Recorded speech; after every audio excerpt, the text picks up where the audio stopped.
आइए प्यारों, जितने भी सारे हमारे बच्चे हैं सभी को मेरा गुड मॉर्निंग।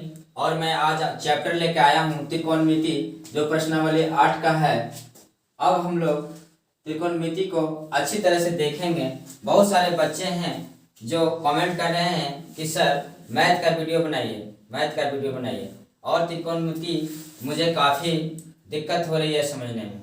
चलिए एनसीईआरटी को एनसीईआरटी पैटर्न से हम लोग तैयारी करा रहे हैं, जिसमें प्रश्नावली 8 में आपका त्रिकोणमिति का चैप्टर है। आइए हम एक एक तरह से सबसे पहले त्रिकोणमिति के बारे में समझेंगे। इसके बाद फिर आगे हम लोग क्वेश्चन पे आएंगे, प्रश्न पे आएंगे। और मैं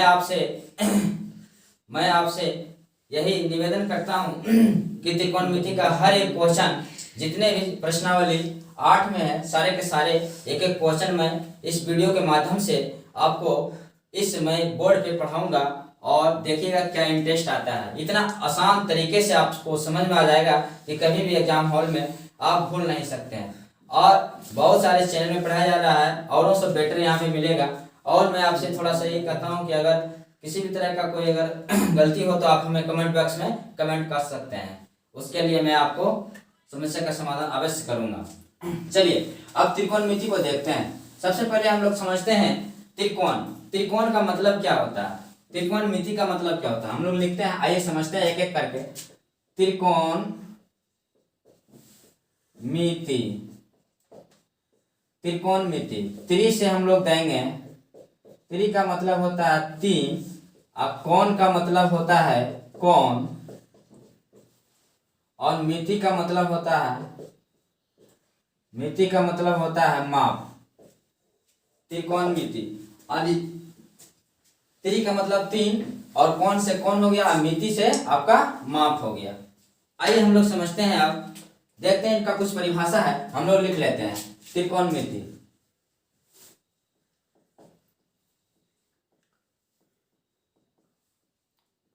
जिस त्रिभुज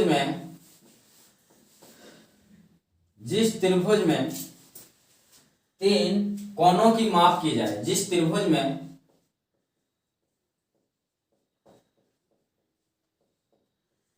तीन कोणों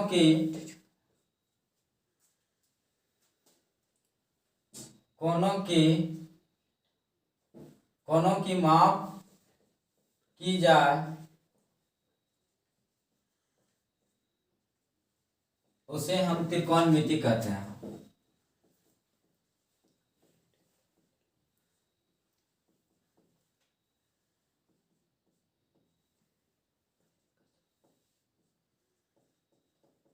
त्रिकोणमिति कहते हैं।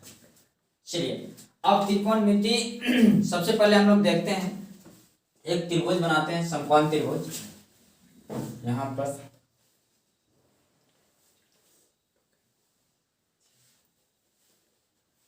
अब त्रिभुज का नाम दे देते हैं ए बी सी, इसका नामकरण कर देते हैं ए बी सी। अब हम लोग इसको पी से इसको लंब बोलते हैं, ये परपेंडिकुलर है, ये पी इसको लंब बोला जाता है, परपेंडिकुलर। इंग्लिश में बात करें तो परपेंडिकुलर। और ये आपका हो गया बेस, बेस में होता है आधार, हिंदी में बात करें तो आधार। और ये आपका हो गया एच हो गया हाइपोटेन्यूस, मतलब कर्ण। हिंदी में बात करें इसको तो कर्ण, इंग्लिश में बात करें तो हाइपोटेन्यूस। अब यहाँ पे इसका कुछ हम लोग देख लेते हैं। त्रिकोणमिति में कुछ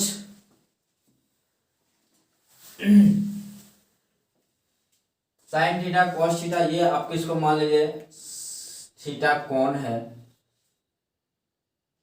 और ये आपका 90 डिग्री का कोण बनाता है। तो हमेशा ये समकोण त्रिभुज में ही त्रिकोणमिति की माप की जाती है। चलिए अब हम लोग देख लेते हैं कुछ साइन थीटा और कॉस थीटा का हिंदी और अंग्रेजी नाम भी है। चलिए सबसे पहले हम लोग देखते हैं जया। अब हम लोग देखते हैं साइन थीटा। साइन थीटा का नाम क्या है इंग्लिश में, यहां पर लिखते हैं साइन थीटा। साइन थीटा को इंग्लिश नाम है साइन थीटा। साइन थीटा का इंग्लिश नाम है साइन, SIN, साइन, जिसको बोला जाता है जया। आप हिंदी में बात करेंगे तो जया, साइन इज जया, जया। अब ये हो गया कौन, साइन थीटा हो गया, ये अंग्रेजी नाम हो गया, यहाँ पे अंग्रेजी आप कर दीजिए इसको, और ये हिंदी, हिंदी। चलिए अब ये कौन है, साइन थीटा। साइन थीटा के बाद आता है आपका cos theta, cos theta, cos theta. Cos theta को बोला जाता है कॉसिन, कोजिया, कोजिया। कॉस थीटा को बोला जाता है कॉसिन और इसको कोजिया। इसके बाद होता है tan theta, tan theta. Tan theta को अंग्रेजी में कहते हैं टेंजेंट, टेंजेंट, TAN,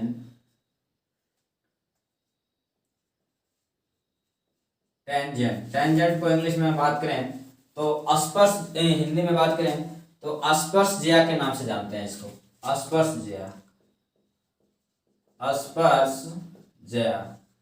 अब आगे हम लोग चलते हैं, होता है कोसेक थीटा। चलिए cosec theta, COSE, cosec theta.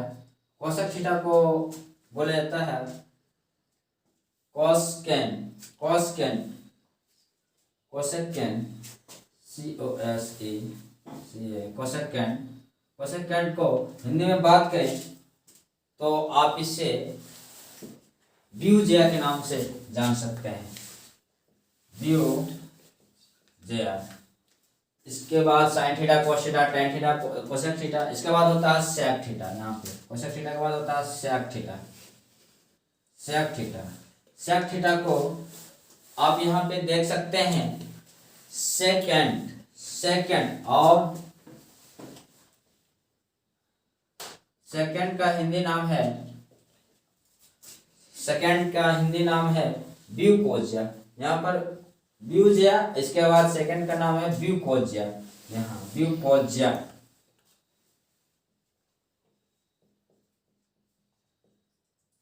Kojiya. इसके बाद आ जाएगा cot theta, cot theta. Cot theta को इंग्लिश में बोलता है cot tangent, cot tangent, cot tangent, cot tangent. Cot tangent को हम लोग हिंदी में बात करेंगे तो कोटि स्पर्श ज्या के नाम से जानेंगे इसको, कोटि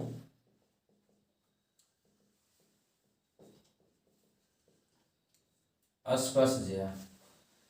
तो मैं आशा करता हूं बच्चों कि त्रिकोणमिति का आप ये परिभाषा अच्छी तरह से समझ गए होंगे। त्रिकोणमिति में जिसमें त्रि का मतलब होता है तीन, और कोण का मतलब कौन हो गया आपका, और मिति का मतलब हो गया माप। माप मतलब होता है मेजरमेंट, जिसके माप किए जाए, किसी भी चीज को हम लोग माप करते हैं तो उसे हम लोग क्या बोलते हैं, मेजरमेंट। चलिए अब हम लोग कुछ इसका फार्मूला है देखेंगे कि यहाँ पे हो गया लंब, ये हो गया आधार, और यहाँ हो गया कर्ण। अब हम लोग देखेंगे साइन थीटा और कॉस थीटा और टेन थीटा। चलिए अब हम लोग लिख लेते हैं, ये इंपॉर्टेंट सूत्र है जिसके आधार पर हम लोग आगे प्रश्न को हल करेंगे। ये फॉर्मूला के द्वारा ही हल हो सकता है। चलिए अब हम लोग लिखते हैं यहाँ पर साइन थीटा, साइन थीटा। अब यहाँ लिखिए कॉस थीटा, और यहाँ पर आप लिख लीजिए टेन थीटा। सबसे पहले हम लोग समझते हैं कुछ फार्मूला है, आप इस तरह से देखते हैं फार्मूले को। अब हम लोग आते हैं साइन थीटा। साइन थीटा का होता है P/H। कॉस थीटा का, साइन थीटा का आप ले सकते हैं यहाँ पर P/H, और कॉस थीटा को होता है B/H। कॉस थीटा का होता है B/H, यानी P से हो गया परपेंडिकुलर और H से हो गया हाइपोटेनियस। अब P से परपेंडिकुलर लंब हो गया आपका, और H हो गया आपका कर्ण। अब B हो गया आपका आधार, और H हो गया आपका हाइपोटेनियस कर्ण। और उसी तरह ठीक tan थीटा में बात करेंगे। tan थीटा में होता है p/b। p आपका हो गया परपेंडिकुलर p/b। अगर आप इसका हिंदी करना चाहते हैं तो हिंदी में भी आप लिख सकते हैं। p से परपेंडिकुलर मतलब हो गया लंब, लिख लीजिए, लंब बटे कर्ण, लंब बटे कर्ण। आप इस तरीके से समझ सकते हैं, लंब बटे कर्ण। इसके बाद b का हो गया आधार, b का हो गया आधार, आधार बटे कर्ण, ताकि जिस समय हम बताएंगे उस समय दिक्कत नहीं होना चाहिए समझने में। p से हो गया आपका परपेंडिकुलर लंब बटे आधार, लंब बटे आधार। अब मैं आशा करता हूं कि आपको किसी भी तरह का कोई दिक्कत नहीं होना चाहिए। चलिए, अब इसका एक नाम है, इसका नाम है, आप ऐसे भी याद रख सकते हैं, साइन थीटा। साइन थीटा का होता है पाकिस्तान भूखा पड़ा और हिंदुस्तान हरा भरा। आप इस फॉर्मूले से भी याद रख सकते हैं इसे। साइन थीटा का होता है आप इस तरह, पाकिस्तान भूखा पड़ा, हिंदुस्तान हरा भरा। चलिए, पाकिस्तान तो भूखा पड़ा है क्योंकि उसकी नेचर सही नहीं है क्या। आइए, त्रिकोणमिति के जरिए पाकिस्तान को भी एक शब्द सुनाने का मौका मिल गया हम लोग को। अब नेक्स्ट इसका जस्ट उल्टा हो जाता है। इसकी मैं आगे चलते हैं हम लोग, आगे हम लोग। चलिए प्यारे बच्चों, अब हम लोग देख लेते हैं साइन थीटा, कॉस थीटा और tan थीटा के बारे में हम लोग समझ चुके हैं। अब हम लोग देखते हैं कोसेक थीटा और सेक थीटा और कॉट थीटा। चलिए यहाँ पे लिख लेते हैं कोसेक थीटा, कोसेक थीटा, यहाँ लिखते हैं सेक थीटा, सेक थीटा और कॉट थीटा, कॉट थीटा। आप इसको इस तरीके से याद कर सकते हैं। यहाँ पर सेम इसका अपोजिट हो जाता है। यहाँ पे था लंब बटे कर्ण, तो यहाँ पे हो जाएगा h बाई p। हिंदी में बात करें तो कर्ण बटे आधार, कर्ण बटे लंब, कर्ण बटे लंब। इस तरीके से आप समझ सकते हैं। सेक थीटा यहाँ पे हो जाता है b बाई h, तो यहाँ पे हो जाएगा h by b, h by b, और h को यहाँ पे आप कर सकते हैं b by h, h by b। h हो गया यहाँ पर कर्ण और आपका b हो गया आधार, कर्ण बटे आधार। इस तरीके से समझ सकते हैं। अब यहाँ पर है b by p, b by p, b हो गया आधार अब p हो गया आपका बटे, p बटे लंब। अब इस तरीके से समझ सकते हैं, कहीं भी कोई दिक्कत नहीं है। h बाई p हो गया और h by b, h by b और b बाई p। आप इस तरीके से आसानी से समझ सकते हैं। चलिए, सबसे पहले हम लोग यहाँ समझ लेते हैं। यहाँ पर हो गया ये लंब हो गया और ये h कर्ण हो गया, ये आधार हो गया। आइए सबसे पहले अब हम लोग देखते हैं। अब यहीं पे बेसिक स्तर हम लोग समझ चुके हैं फार्मूला। अब नेक्स्ट जब हम लोग वीडियो बनाएंगे तो हम लोग देखेंगे, इसमें क्वेश्चन में आएंगे 8.1 प्रश्नावली का क्वेश्चन हम लोग शुरुआत करेंगे क्वेश्चन नंबर 1 से, और एक एक करके सारा त्रिकोणमिति को आपके साथ हम रहेंगे और कितना मजा आएगा वो देखिएगा।